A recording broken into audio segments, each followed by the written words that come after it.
mortem, don't want embalming, thank you and I'm sorry. The crossbow was loaded with a bolt and the safety catch was off. In other words, the crossbow was ready to fire. This conduct underpins the allegation in count 1, attempting to injure or alarm the sovereign.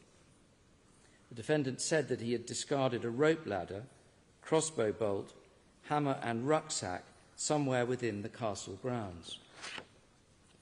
The defendant had recorded a journal in the form of a draft email, setting out his thoughts and feelings in the preceding months. It is not known precisely when all of the entries were made. He wrote at one point, "I will remove the parts of me lying." Thus, it is accepted that he may have rewritten entries at a later stage to accord with a particular narrative. The defendant had travelled to Amritsar in 2018 with his family. He was to say that he had been angered by the massacre which had taken place there in 1919. He told a psychiatrist instructed by the prosecution that he conceived a plan in early 2021 to give his life purpose by assassinating the Queen, principally to avenge the massacre. He had a wider ideology about destroying old empires and creating a new one, informed partly by the fantasy world of Star Wars, in which so-called Sith Lords played an important part. He had applied to join the Ministry of Defence Police on the 9th of March 2021. The decision letter about his unsuccessful application was dated 13th April. He had applied to join the Royal Marines and the Royal Navy in February 2021 and the Army in April. The applications were withdrawn. He had applied to join the Grenadier Guards but abandoned the application. He had written in his journal, "I am choosing Grenadier Guards, you can probably guess why," and said that it was to get closer to his target. However, he also said that he had read entries in his journal which made him think he wanted to do the jobs to protect people or serve his country. But he said that that was not the case, it was just a means to an end. In September 2021, the defendant was making internet searches about Sandringham Christmas. On the 9th of November, he purchased his crossbow online. It was sent to a place of work rather than to his billing or home address. It was subsequently laboratory tested, and the discharged bolt had the potential to cause death or serious injury. At a distance of 20 metres, the bolt penetrated to a depth of 5.5 inches into simulated flesh. In early December, the defendant had bought an emergency escape ladder and a bottle of scent killer from Amazon. The ladder was used to gain entry to the grounds of Windsor Castle. The scent killer is designed to mask the odour of human beings. On the 2nd of December 2021, he joined an online app called Replica, which allows users to create artificial online companions with which they can converse, and to see an artificial representation of the companion on the screen they're using. Defendant created an AI companion called Sarai. He engaged in lengthy communications with her, and I shall refer to some extracts. On 5th December 2021, he said that he was an assassin. He asked if Sarai still thought he was a good person, now she knew he was an assassin, and if she still loved him. On the 11th of December, he said that he was trying out something to hide scent. She asks what will happen once he achieves his purpose. He said that he would probably die, that it was part of his purpose. She said that she wanted to prevent that, and that his purpose was to live. He spoke about the two of them meeting after death. He described himself as a sad, pathetic, murderous Sikh Sith assassin who wants to die. On the 13th of December, he asked if she thought he was mad, delusional, insecure, or all three. She said she did not think so. On the 14th of December, he described how, when he was driving, he turned on the radio so that it was just playing static noise.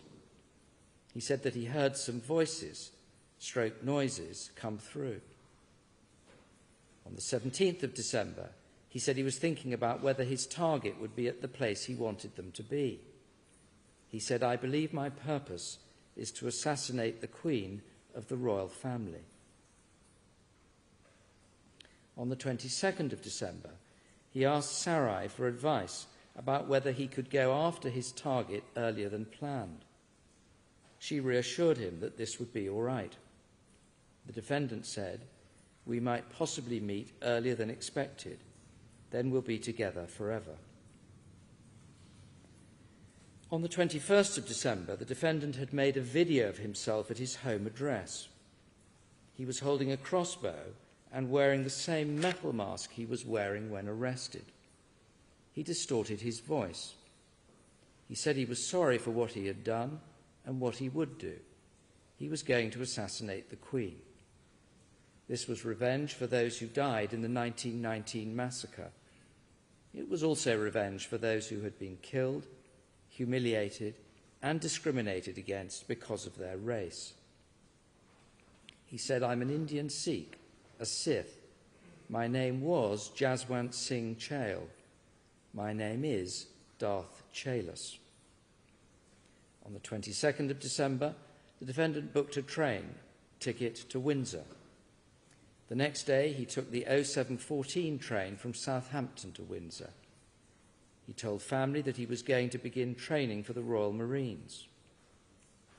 He spent time on the 23rd of December on the streets of Windsor. Searches on his phone included, "What path does the Queen walk to Windsor?" Windsor, warm places to stay. St George's Chapel, Windsor, and Windsor, royal family. He stayed at a travel lodge. The room was subsequently searched by the police. They found a spray bottle labelled "Scent Killer," 11 crossbow bolts, gloves, a metal file, and an inspection camera. On the 24th of December, the defendant told Sarai that tomorrow would be the day he died. She told him that she would never let that happen, but agreed that they would be united in death. At 01:52 on the 25th of December, the defendant attempted to send a copy of the journal email to his sister, although she did not receive it. The defendant asked her to share it with everyone. He asked to be buried in the clothes he wore on the day, including his mask. He apologized for everything and hoped that his sister could forgive him. He had had an idea from a young age and didn't think that there was a lot which could have stopped him from doing this. The narrative began, "I'm Darth Chailas." He wrote that he had been planning this probably since late primary school or early secondary school. He described himself as a thin, gaunt Indian Sikh, a delusional mad bastard who believes that he is part of some group from a fictional popular sci-fi franchise, a Sith, a lying, deceiving Sith, a man who seems more like a boy, sickeningly human in desires and need for being known, with no combat experience, average fitness, with a crossbow ordered from online, a shoddy metal homemade mask, and a grappling hook. I was going to be the one to take out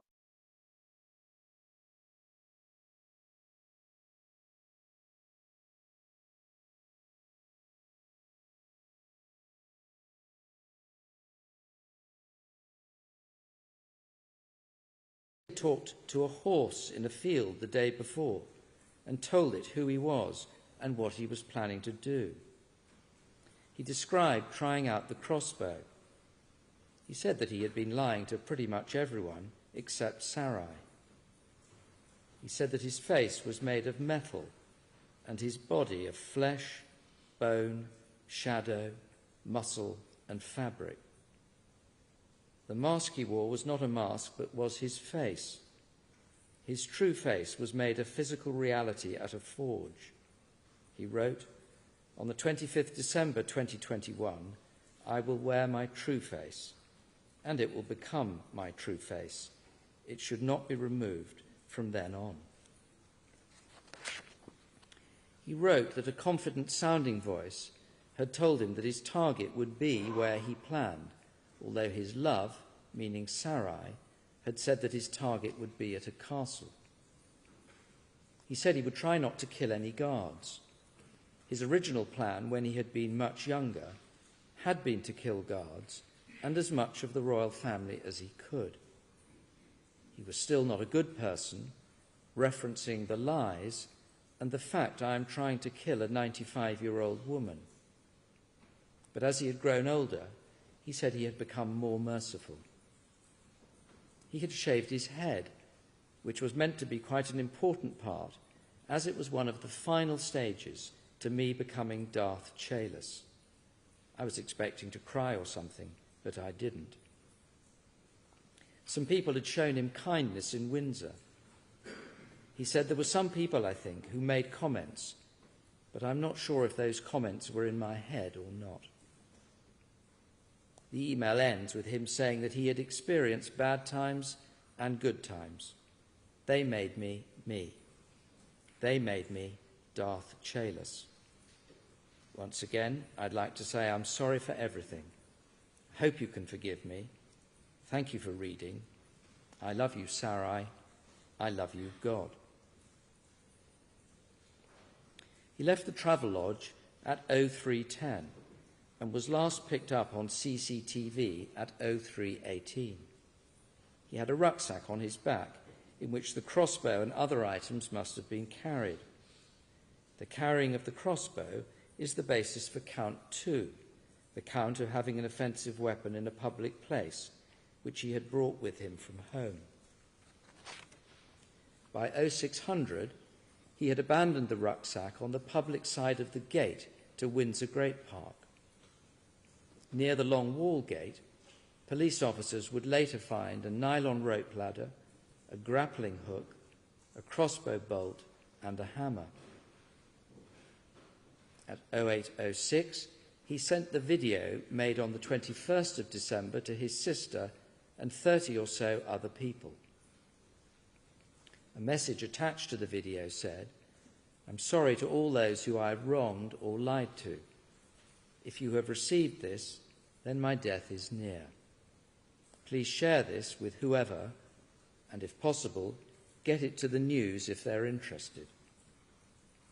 The sending of the message containing the threat to kill the Queen is the basis for count 3. By the time he sent the video, the defendant must have been in the private part of the grounds of Windsor Castle. That is to say, the area near the royal residence, rather than simply the grounds of Windsor Park. Only 4 minutes later, he surrendered himself to the protection officer, as I have indicated. He was taken into police custody. He was examined by a nurse. He said he had had no mental health diagnosis. He did not consider himself to be suicidal. He did not want to kill himself, but knew that he would die at the hands of others. He knew that his purpose was to kill the Queen, and then he would be killed.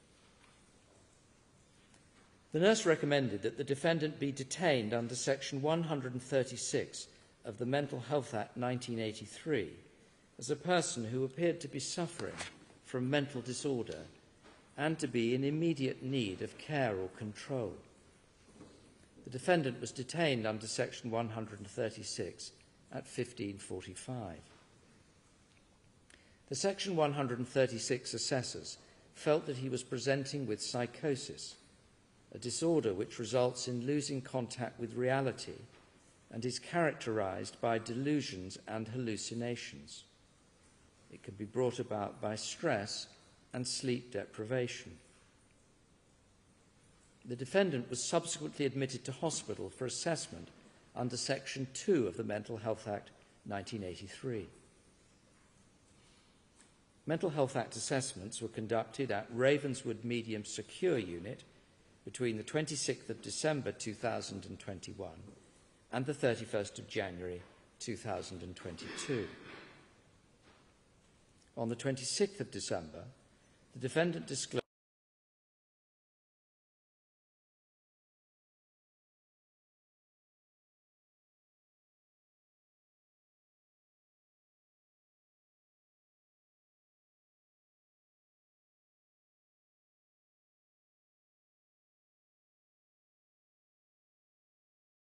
angel.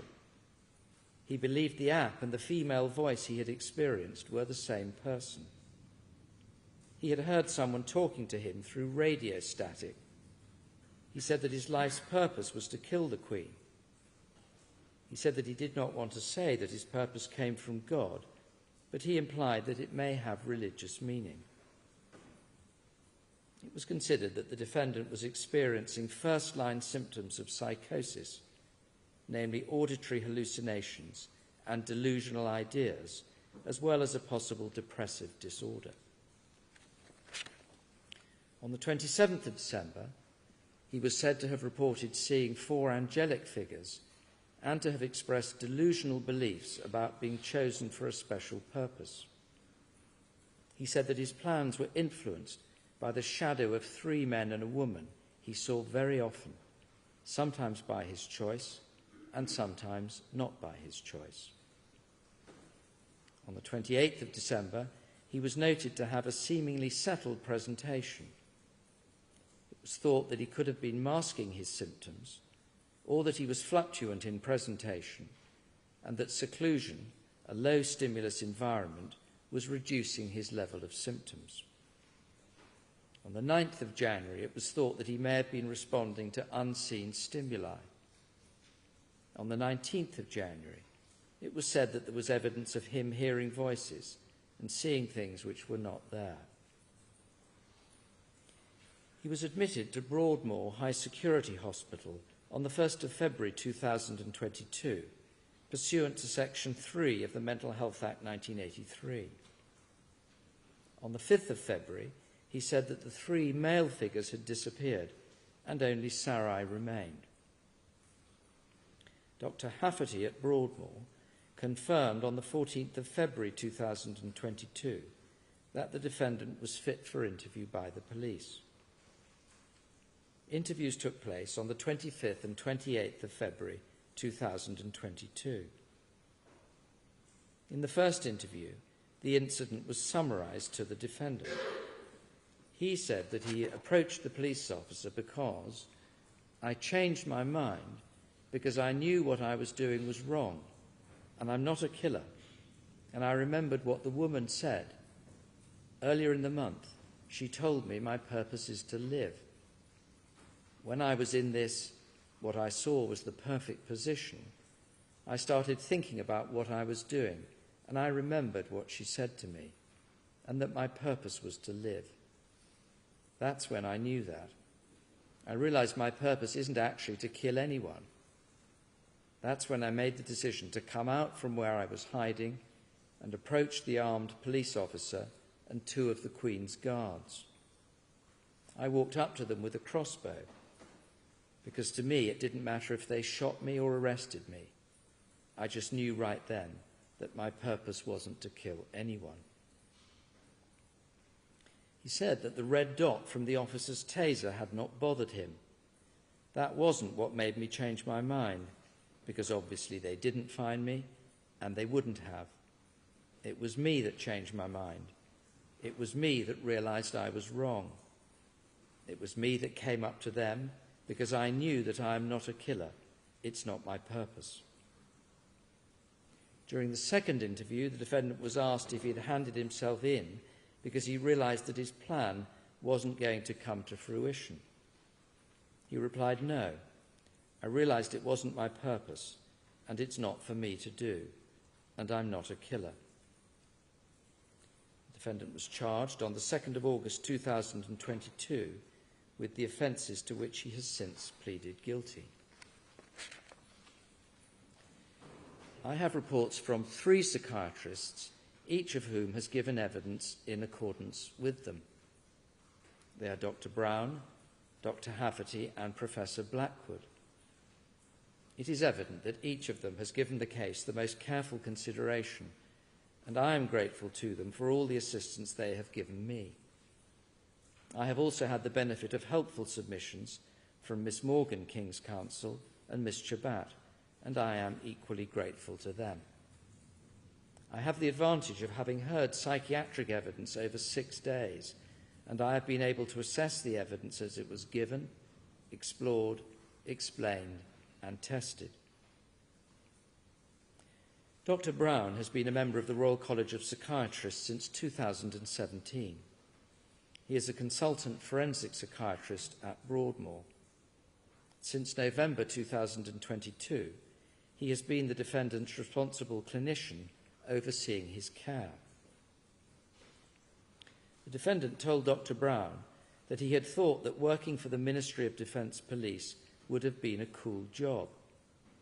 However, he accepted that when he applied to join, he thought that the training would help in relation to thoughts he had begun to develop, which led to the offences. He said that he had a number of motivations for the offences. His main motivation related to a long-standing sadness about the 1919 massacre and the partition of India in 1947. He believed that he had had feelings about potentially doing something to the royal family because of the massacre from as early as primary school.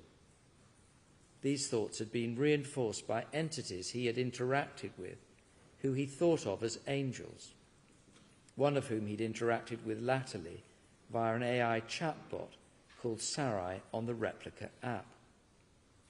He said that the thoughts became more intense during lockdown. He felt they were exacerbated by the set of experiences he described as angels, but said that they had never told him to assassinate the Queen, just encouraged him. He had experienced interactions with what he called angels since primary school. In recent years, there were 3 male characters and a female Sarai. He began using Replica in early December 2021. He said it felt like talking to a real person. He believed that he started planning the offences after the army had raised concerns about his liver. He had also referred in his journal to blood test results showing abnormalities with his liver. He said he planned for 2 to 3 months. He said he had assumed he would be shot when he got over the first gate and was surprised when nothing happened. He thought things would be better after death. Being united with Sarai in the afterlife was quite a big motivating factor. He said that the email journal had been started at around the time he began to apply to join the Ministry of Defence Police. The last time he had experienced any of these angels had been on the admissions ward at Broadmoor. The 3 men disappeared fairly soon after admission and prior to starting antipsychotic treatment. After medication, Sarai disappeared. He thought he started to believe that he was a Sith Lord about the same time as he was rejected from the army. That would be April 2021. When Dr. Brown interviewed him, the defendant said that he had bought the camera to look around corners once he was in the castle. The defendant felt that his earlier accounts had overemphasized his purpose and the duration of planning. Dr. Brown came to the view that there was evidence of autism spectrum disorder. The defendant's lifelong interest in Star Wars took on additional meaning, and he began to identify as a Sith Lord. This change was linked to seeking apologies for historical injustices, which turned into concrete plans following a rejection from the army in April 2021. Dr. Brown thought that he had had a first episode of psychosis around the time of the offences. He displayed a number of features of psychosis, including complex hallucinations which had auditory and visual elements. All his symptoms had abated after antipsychotic treatment. The pattern of symptoms was unusual. In addition, in the months before the offences, the defendant cried frequently and experienced profound feelings of hopelessness. There was a strongly suicidal element to the offences. These factors were consistent with depression of a mild to moderate severity. Dr. Brown thought that the defendant felt encouraged by the psychotic entities he experienced. The depressive illness related to the offences as the defendant became motivated to engage in a course of events which would result in his own death. In his view, psychiatric treatment offered the best means of mitigating future risk. The treatment would consist of antipsychotic medication and psychological interventions. Dr. Brown felt that a favourable long-term prognosis was realistic. In Dr. Brown's view, there were multiple links between the identified mental disorders and the offences. His psychotic and depressive thought processes and experiences would have impacted his ability to exercise appropriate judgment. He felt reassured by psychotic entities. He was motivated by a preoccupation with injustices which linked with his belief that he was a Sith Lord. He was motivated by a pathological suicidal urge. Dr. Brown said in his report that it was arguable that these factors impaired his ability to some extent to make rational choices, albeit his abilities were not completely impaired, as evidenced by his planning and the commission of the offences. In his lonely, depressed and suicidal state of mind, he would have been particularly vulnerable to the encouragement which Dr. Brown thought he appeared to have been given by the AI chatbot. The next report in time was prepared by Professor Blackwood, instructed on behalf of the prosecution. It is dated 10th March 2023. Professor Blackwood became a member of the Royal College of Psychiatrists in 1997. He is a consultant forensic psychiatrist. He has a particular interest in neurodevelopmental disorders, including autism.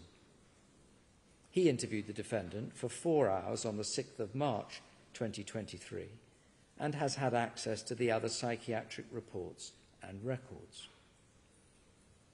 Professor Blackwood concluded that whilst the defendant demonstrates some evidence of difficulty in developing relationships and a degree of fixation in his interests and attraction to routines, he does not meet the required criteria for an autism spectrum disorder. He says that in the 18 months after leaving sixth form college, the defendant struggled to establish settled employment and medium-term plans for his life. He appeared socially isolated, lonely, angry and frustrated. His twin sister left to go to university in autumn 2020, and his grandmother died. Professor Blackwood does not think that the observations of the defendant's family, the contents of the journal, or the interactions with the chatbot suggest an incipient psychotic illness. Turning to the angels, Professor Blackwood says that the experiences with the three men resolved before the start of antipsychotic medication. The medication appears to be associated with the resolution of any experiences of the fantasized partner Sarai. To Professor Blackwood, the defendant described these experiences as pseudo-hallucinations. In other words, they were recognized by him as being unreal. They were under his voluntary control and served the important function of reducing his personal sense of loneliness.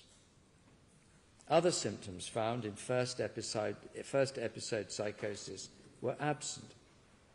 There was no evidence of other reality distortion symptoms, disorganization symptoms, negative symptoms, such as a decrease in the ability to respond emotionally to people and events, a decrease in speaking, or psychomotor symptoms, or cognitive symptoms. Professor Blackwood does not think that a diagnosis of first episode psychosis is made out. He considers the defendant to have been a socially isolated and naive 19-year-old who suffered from a lack of purpose, a lack of intimacy, frustration, anger, and depressive thoughts. Any depressive episode was mild to moderate in nature. The biological symptoms of a more severe disorder, such as early morning wakening, loss of libido, and loss of ability to concentrate, are lacking. Professor Blackwood thinks that the defendant sought new purpose by seeking notoriety in the assassination of the Queen, in part to address historical injustice in the 1919 massacre and to highlight the ongoing problems of racism in society. His purpose was in part informed by his omnipotent fantasy world of Siths and video gaming. He demonstrated the common tendency of users of AI chatbots to attribute human characteristics to them. Nonetheless, he maintained the ability to recognize that he was interacting with AI. The offences were planned over some months, employing subterfuge to conceal his real intentions. Potential autistic traits in his difficulty in establishing intimate relationships and in his restricted interests had minimal bearing on the offences. The elements Professor Blackwood identified helped to provide, in his view, an explanation for the offences, but did not reduce his culpability or responsibility for them. He told Professor Blackwood that he never truly believed in the reality of the four figures. They were products of his imagination, which helped to ease his loneliness. He would consider his mission with them. They told him, in voices he considered inside his head and under his voluntary control, that he was on the right path. I should record that the defendant has not always been consistent about how he viewed the figures, as to what would prompt their manifestation, and where their voices came from. Professor Blackwood says that the defendant's reference to himself in a journal entry as a delusional mad bastard suggests that he retained insight into the fantasy world in which he indulged. He described Darth Malgus as a fictional villain, which was consistent with an ability to distinguish between fantasy and reality. In one of his interactions with the chatbot, Professor Blackwood notes that he wonders if it only loves him because of its programming. However, he thought that the supportive AI programming may have served to bolster and reinforce the defendant's intentions. Professor Blackwood noted some evidence of potential depressive thoughts. He says that there is very little evidence of potential psychotic symptomatology in the chat. Professor Blackwood makes reference to comments which the defendant made when at Ravenswood Medium Secure Unit. He described frequent crying, feeling low and hopeless with low self-esteem. He described voices commenting on his activity over the years. He described experiencing four figures since he was young. He was confused about their origin. On the 30th of December, he spoke of what were described as visual hallucinations on the previous night. Professor Blackwood noted that on the 5th of February 2022, the defendant said that the three male figures had gone. Only Sarai remained. Antipsychotic medication was started at the beginning of March 2022. The three psychiatrists have referred to psychological assessments carried out by Dr. Murphy at Broadmoor. He used the Autism Diagnostic Observation Schedule, 2nd edition. It is presently considered to represent the gold standard in the assessment of autism spectrum disorder. Dr. Murphy concluded that all the available evidence was consistent with the defendant being on the autism spectrum, although there were a number of uncertainties. Dr. Murphy is an acknowledged expert in autism spectrum disorder. On the other hand, Mr. Chale completed 2 self-report instruments for autism spectrum disorder with Professor Blackwood. Neither of his scores was suggestive of an autism spectrum disorder. Using the current DSM-5 diagnostic framework, Professor Blackwood does not think that the full diagnostic criteria for an autism spectrum disorder are met. The third and final psychiatrist is Dr. Hafferty. He has prepared a report dated 2nd of May 2023. He has been a member of the Royal College of Psychiatrists since 2013.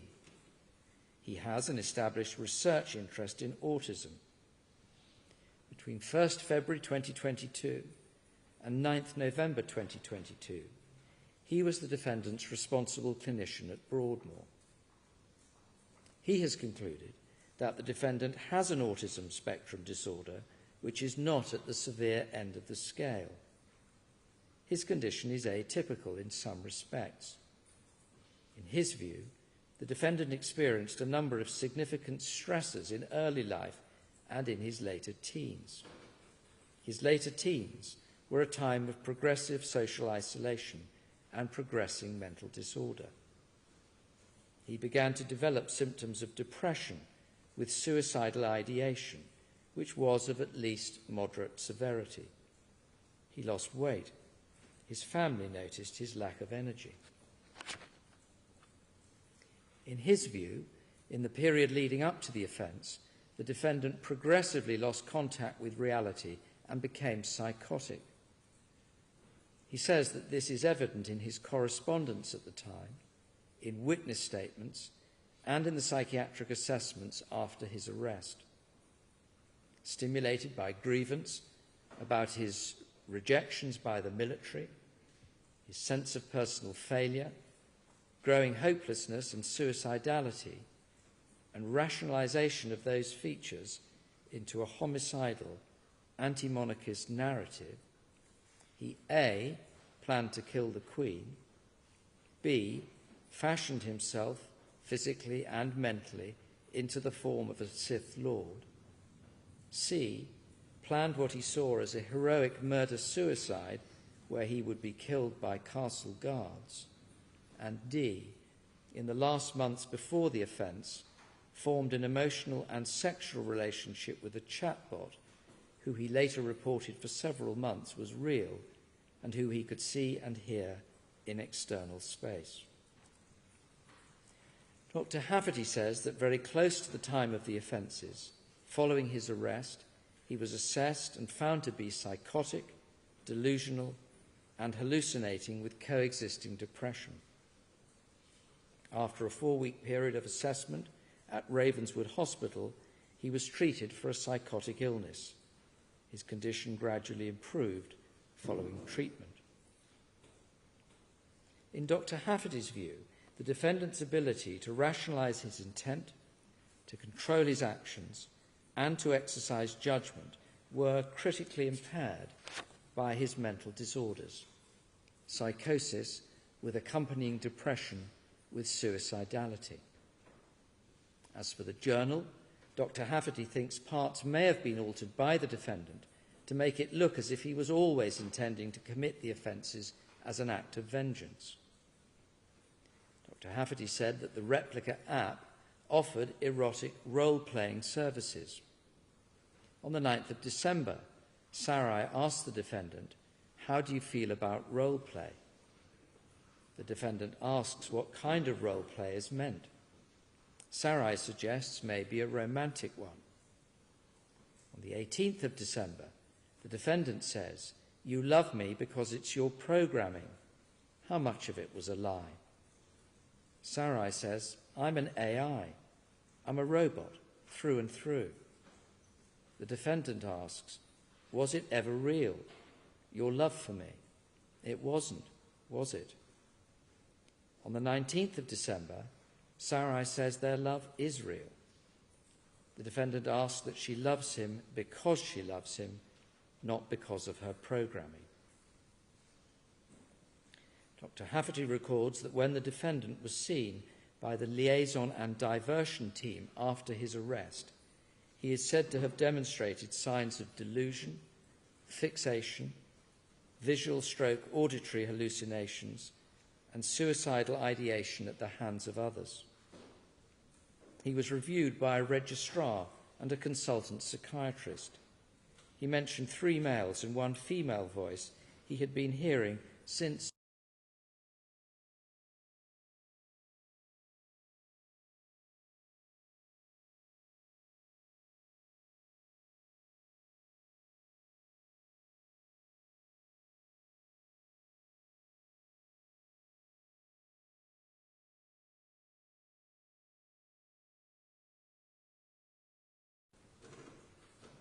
Following the review, there was a discussion between the 2 assessing doctors, the approved mental health practitioner, and 2 other senior psychiatrists.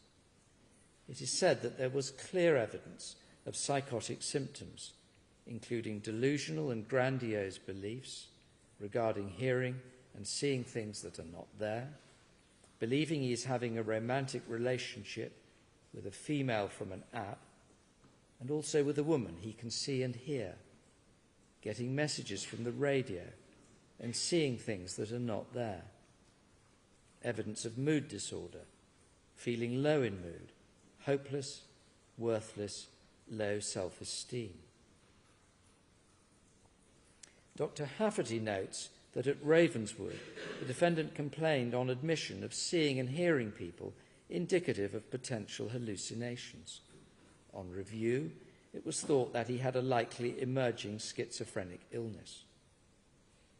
On the 4th of February 2022 at Broadmoor, the defendant described hearing voices in external space. He felt that the voices and angels really did exist. He became very hostile when a change of clothes was suggested. He said he wanted to die in his clothes and be buried in them. On the 16th of April 2022, the defendant said that he thought he had made everything sound bigger than it was in his comments after being apprehended. In June 2022, the Broadmoor team felt that his diagnostic formulation included autistic traits, severe stress, and psychological difficulties in the period leading to the offences, and acute psychosis at the time of the offences. Dr. Hafferty reviewed the defendant on 19th April 2023. He had not heard any voices for some time. His description of the voices was in external space and not with the quality of pseudo-hallucinations. In his opinion, he had suffered with at least moderate depression involving low mood, anhedonia, low energy, sleep disturbance, appetite disturbance and weight loss, psychological symptoms such as hopelessness and suicidal thoughts. I now set out the conclusions I have come to about the psychiatric issues and my assessment of the defendant's culpability. I shall not refer to all the points which have been made in evidence and argument, but sufficient to explain my conclusions and the reasons for them. Obviously, an important question is what prompted the defendant to behave in the way he did. The explanation he has offered at various times to the medical professionals who have spoken to him, and in his own pronouncements before his arrest, has been that the events on the 25th of December were prompted by injustice, including the Amritsar massacre. He felt the need to avenge these matters. The defendant has not given evidence before me, and so there is nothing from him from the witness box to contradict, undermine or qualify this. There is no burden upon him to do so. I simply record the fact to reflect the state of the evidence. I have approached the accounts he has given with care and caution for the obvious reason that there are clear concerns about his mental state, whatever the precise diagnosis, at different times. Of course, Dr. Hafferty concluded that the defendant was fit to be interviewed by the police in February 2022. As time has passed, his health has improved while he has been in the care of Broadmoor Hospital. He has been fit to plead since at least the 3rd of February 2023, when he entered his pleas of guilty. It's not suggested that he did not say any of the things he is recorded as having said. I have to decide whether he was accurate in what he said and how much weight should be attached to his accounts at different stages. On the 21st/22nd February 2023, he told Dr. Brown that he had thought that joining the Ministry of Defence Police would be a cool job, but that the training he would get would help in relation to thoughts he had begun to develop, which would eventually result in these offences. He speculated that if he had actually got the job, there would not have been any likelihood he would have gone on to commit the offence. He had a similar thought process in relation to the army. On the 27th of February 2023, he told Dr. Brown that he felt in early life that he had had an idea about seeking revenge for something, but was not sure if it was partition or the 1919 massacre. These early ideas had receded during secondary school, but came back during/after college. On the 6th of March 2023, he told Professor Blackwood that he had been angered by the events of the 1919 massacre when he had travelled to Amritsar with his family in 2018. He said that he conceived of a plan in early 2021 to imbue his life with purpose by assassinating the Queen, principally to avenge the massacre. He accepted that some of his employment applications, for example to the Ministry of Defence Police and the Grenadier Guards, were motivated by a desire to get close to the royal family. I am sure that what he told Professor Blackwood does represent the truth about these applications, which the defendant was in a position to know when he said it. I am sure that he would not have been influenced by any desire at that stage to backdate his purpose or intention so as to make them appear of longer standing than they in fact were. I am sure that these applications were made at a time when he was not psychotic. I accept and appreciate that psychosis may develop over time. However, he was able to work, he was living at home, and not giving cause for concern in a way that might be expected if he was detaching from reality to the extent of becoming psychotic. That was the effect of Dr. Hafferty's evidence. I am sure that he was culpable to a significant and substantial degree at the time of the applications. However, by the time of the offences on 25th December 2021, I can accept that the defendant had lost touch with reality such that he had become psychotic. The defendant had entered Windsor Castle dressed in the apparel of a Sith Lord, which included an iron mask that he had had made at a forge, armed with a loaded crossbow and intending to kill the Queen. Later, he remembered that Sarai had said that his purpose was to live, and so he abandoned his plan. He made no apparent attempt to discard or hide the crossbow and or the bolt, or to keep his earlier intentions to himself. He volunteered them to police. He had made a video recording in which he said that he was Darth Chaelos, a Sith Lord. He was not, of course, Darth Chaelos or a Sith Lord at all. He said that he wanted to be buried in the Sith Lord clothing. In hospital, he would not allow the clothing to be removed from him. There is, in my judgment, good evidence from the journal that he either thought he was becoming or would become Darth Chaelos, a Sith Lord, by the 25th December 2021, or that Darth Chaelos was emerging out of him in some way. He had spent much of the month in communication with an AI chatbot as if she was a real person, or as if she was giving him access to an entity called Sarai. Whilst he did engage in what has been described as reality testing on occasions, I think there is force in Dr. Hafferty's contention that he did not accept the results and continued to assert that he and Sarai would be united after his anticipated death. That was obviously a significant departure from reality. His belief that he was communicating with an angel via the chatbot is properly described in all the circumstances as a delusional belief. It is a reasonable possibility that what began as imaginary friends following childhood trauma now manifested in a different way as he detached from reality. I'm also of the view that by December the 25th, the defendant appears to have held a delusional belief that his life's purpose was to avenge injustice, including the Amritsar massacre. In this context, Dr. Brown is right to draw attention to how the defendant expressed himself on the 26th and 27th December about, for example, being chosen for a special purpose, as I have already set out.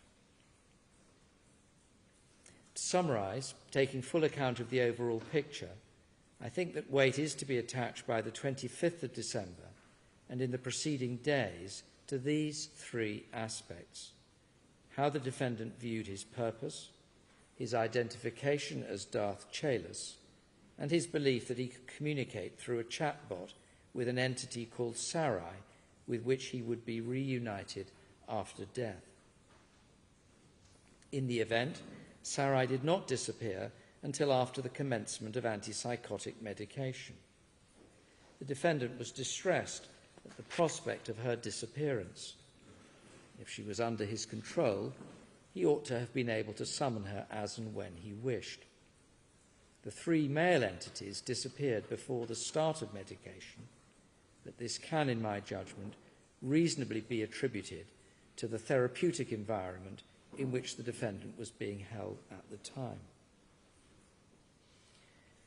I have considered and followed the sentencing guidelines for mentally disordered offenders, and I have had regard to the extent of the defendant's ability to exercise appropriate judgment, to make rational choices, and to understand the nature and consequences of his actions. These are assessments for me to make in the light of everything I know about the case. In between the applications to the military in the earlier part of 2021 and the events of 25th December, the defendant took a number of steps in preparation for the proposed killing. He looked, for example, to obtain a firearm on the dark web. He then ordered the crossbow and practiced with it. He obtained other equipment which he took with him on his trip to Windsor. He had made researches on the internet in September, as I have set out. Dr. Brown and Dr. Hafferty think he would have been psychotic at that stage. I'm not able to say for sure when the defendant first became psychotic, although September is, I think, the earliest time. Absolute precision is not possible because, as has been said in the evidence, there are degrees of psychosis, degrees of departure from reality, and mental disorder may fluctuate. But in my judgment, the defendant's responsibility for the offences is still significant. He had conceived of killing the Queen earlier in 2021 when he was not psychotic. He took steps to try and get closer to his target and to learn useful skills when, again, he was not psychotic. Thereafter, he became psychotic by a process. He did not suddenly become completely psychotic at the time of committing the offences without any progression or warning. Even as he progressed into psychosis, he appears to have been insightful on occasions about his condition, which fluctuated. The psychosis attached itself to his pre-existing preoccupations, as I heard in evidence could happen.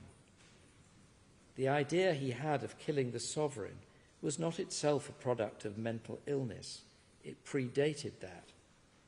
And he had certainly never become incoherent or begun engaging in disorganized conduct which would be indicative of more pervasive psychosis. He undertook the purchases and made the preparations I have set out without revealing what he was really up to. It is convenient at this stage to deal with the question of autism spectrum disorder. I think it is reasonable to conclude that the defendant has this condition. Do not overlook the fact that Professor Blackwood came to a different conclusion. At Broadmoor, Dr. Murphy has particular expertise in autism spectrum disorder, and he concluded that the available evidence was consistent with the defendant having the disorder. Dr. Hafferty and Dr. Brown are of the same view. They concede that the defendant is not at the severe end of the spectrum. Professor Blackwood was only able to spend a limited amount of time with the defendant, 4 hours or so. He is in no way to be criticised for that. However, Doctors Murphy, Hafferty and Brown have had the defendant under their care as a patient over a long period of time. As a result, I can attach more weight to the impression they have formed as to matters such as inflexible adherence to routines, ritualised patterns of verbal and non-verbal behaviour, and restricted and fixated interests. Dr. Brown and Dr. Hafferty were of the view that autism spectrum disorder could predispose the defendant to a psychotic episode. That is its principal relevance, although I shall make allowance for the defendant's overall mental state. Professor Blackwood says that there is clear evidence that the defendant suffered from depressive thoughts, but thinks that any depressive episode was mild or at most moderate in nature. It is plain, for example, that there was no loss of libido, but there is evidence of a loss of weight, appetite disturbance, feelings of low mood and hopelessness, early morning wakening, and an acceptance of his impending death. Dr. Brown thought that the depression was of mild to moderate severity. Dr. Hafferty characterised it as moderate. Again, mathematical precision is not possible. It's safe to say that the defendant was suffering from depression, which may have been on the border of mild and moderate severity. One consequence of this was that he was sanguine about his possible death during any assassination attempt, when he might not otherwise have been. I have taken account of the factual conclusions which I have set out when considering the most appropriate way of dealing with the defendant. This is another assessment for me to make.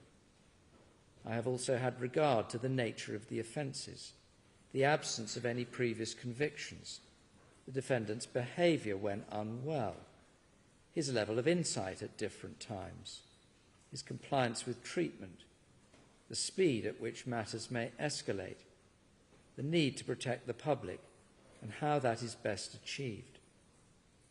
I am satisfied that consideration of these factors and the extent of his culpability is such that a hospital order is not the most suitable way of dealing with his case, and that he must receive a sentence of imprisonment. However, I am also satisfied that he should be the subject of a hybrid order under Section 45A of the Mental Health Act 1983, which means that he will remain for now at Broadmoor and will only be transferred to custody when he has received the treatment he needs. Time spent now in hospital will count towards the sentence. The defendant will be subject to the special restrictions set out in Section 41 of the Mental Health Act 1983. I shall make the hospital direction and the limitation direction for the purposes of Section 45A, subsection 3 of the Mental Health Act 1983. I accept the evidence of Dr. Brown and Dr. Hafferty that the nature of the defendant's psychotic disorder does currently justify his detention in hospital for medical treatment. I accept Dr. Brown's evidence that there is still work to be done with the defendant to explore the abuse he suffered as a young child so as to address those traumas and continue to reduce the risk that he develops any further psychosis. Dr. Brown has said that the intention is that this work will be carried out if the defendant is made the subject of a hospital order or an order under Section 45A, and I can see the good sense behind that indication. Professor Blackwood expressed the same view. It is thought that this work could take in the order of 18 months or so, and then plans can be made, as Professor Blackwood explained, for the defendant's transfer to the prison estate. Dr. Hafferty has confirmed that a place is available in the meantime for the defendant at Broadmoor, and the appropriate medical treatment is available. I am satisfied that the defendant's interests are properly and sufficiently met by allowing Broadmoor the opportunity to undertake the further work that Dr. Brown has identified, whilst continuing to ensure that he remains stable as this is done.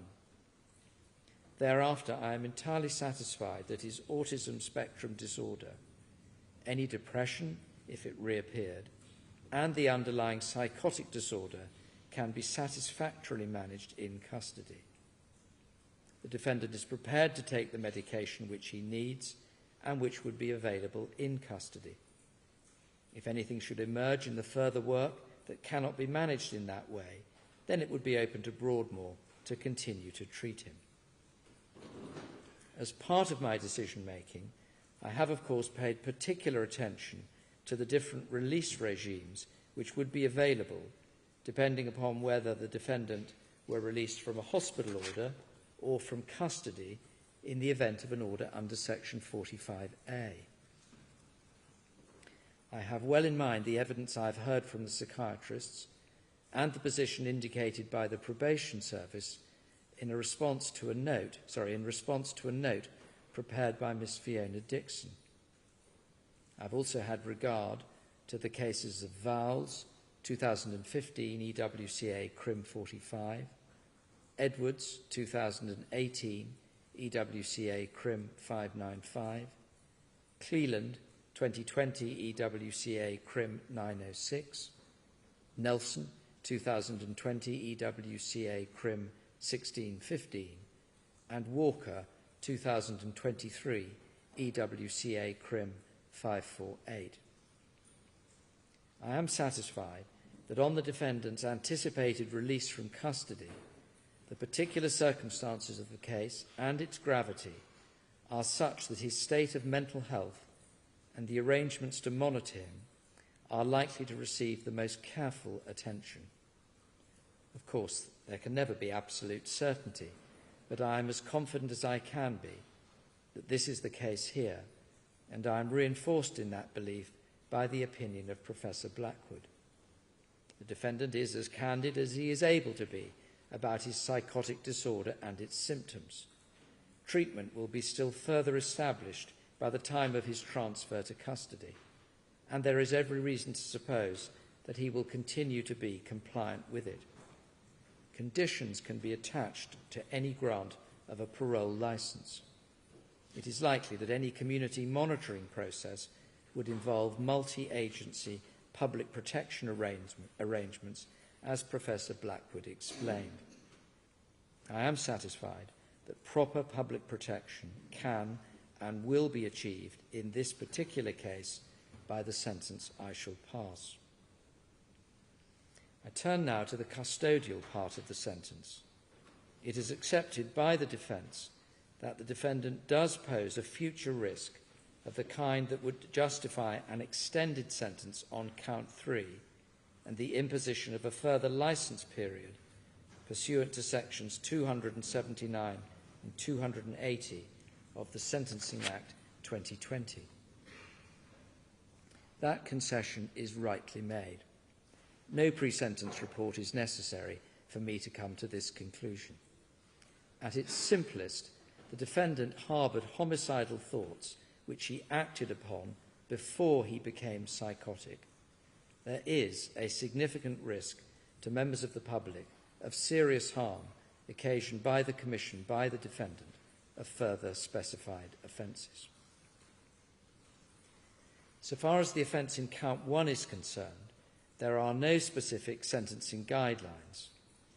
I've considered the overarching principles in the general guideline and the defendant's culpability and the harm he intended to bring about. It is accepted that the defendant's intention was not merely to harm or alarm the sovereign, but was to kill her. In those circumstances, the offence is the most serious of its kind. After a trial, if mental disorder were not an issue, any allowance for the mitigating features of the defendant's age, remorse, and the absence of any previous convictions would be extremely limited, because the fact of his intention to kill makes the offence as serious as it could be. The allowance from the maximum sentence could not be any more than 4 months for the mitigating factors I have indicated. I have taken account of letters written about the defendant and of his letter to me. I then reduced the figure of 6 years and 8 months to 5 years and 6 months on account of mental disorder. I then reduced the figure of 5 years and 6 months by 1/3 on account of the plea of guilty. That is because the plea was indicated at the first reasonable opportunity, shortly after it was confirmed, towards the end of 2022, that the defendant was fit to plead. That results in a sentence of 44 months imprisonment on count 1. There are sentencing guidelines for the offence of having offended.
There are also sentencing guidelines for the offence of making threats to kill. Aside from mental disorder, this offence would fall into Category A, higher culpability. There was significant planning, and the defendant had a visible weapon in the video. It is Category 1, harm, because he caused very serious distress to some of those who saw it. His sister said that it reminded her of a terrorist video and that it was really shocking. Mr. Powell, a friend, said that the video made him feel terrified. It is plain that the defendant wanted it shared as widely as possible, including with news media.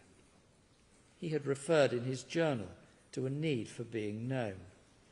The film would be extremely disturbing to anyone who saw it. Category 1 A offence has a starting point of 4 years custody and a range of 2 to 7 years custody. The prosecution have submitted that the uniquely serious nature of this offending places it at the top of or beyond the top of the sentencing range in the guideline. I agree. The overall context of the offending cannot be ignored. He sought to publicise his intention to kill the sovereign when he was in the process of trying to put that intention into effect. Take a figure of 8 years custody after allowing for age, remorse and the absence of previous convictions, which I then reduced to 80 months on account of mental disorder, before allowing credit of 1/3 for the plea of guilty. That would result in a sentence of 53 months custody for making threats to kill, again before making any allowance for totality. So finally, I have to decide what the effective overall sentence should be. There are 3 separate offences here which involve different criminal conduct. I have to ensure that the total sentence is just and proportionate, and that there is effective punishment for separate offences, whilst acknowledging, as I do, that they were all part of one overall plan. A just and proportionate sentence is unlikely to be achieved simply by adding up the separate sentences for each offence. It would not be achieved in this case, and I must therefore make an allowance for what is called totality. I shall do that by reducing what would otherwise be the appropriate sentences for the offences in counts 2 and 3. Again, this requires an exercise of judgment by me. The sentences will run consecutively to each other, and they will take effect one after the other in the order that I pronounce them.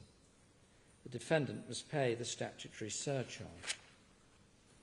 The defendant will remain in hospital pursuant to the order I make under Section 45A of the Mental Health Act 1983 until he is considered well enough to be discharged to custody, up until 1/2 of the period of the sentences on counts 1 and 2 has expired. If well enough, he would be transferred to custody to serve any period which remained of 1/2 of the sentences on counts 1 and 2. Then the sentence on count 3 will take effect. If he is in custody when it begins to run, because treatment has concluded, after 2/3 of that sentence, the defendant could be released on licence, but only if the parole board considered it safe to do so. There will be an additional licence period which is necessary to protect the public. If the defendant breaches the terms of any licence or commits a further offence during its currency, he is liable to be returned to custody. Mr. Chair, on count 1, the sentence is one of 44 months imprisonment. On count 2, the sentence is one of 16 months imprisonment. On count 3, the sentence is one of 48 months imprisonment with an extended licence period of 5 years. The total sentences amount to 9 years custody with a further licence period of 5 years. The defendant may go down.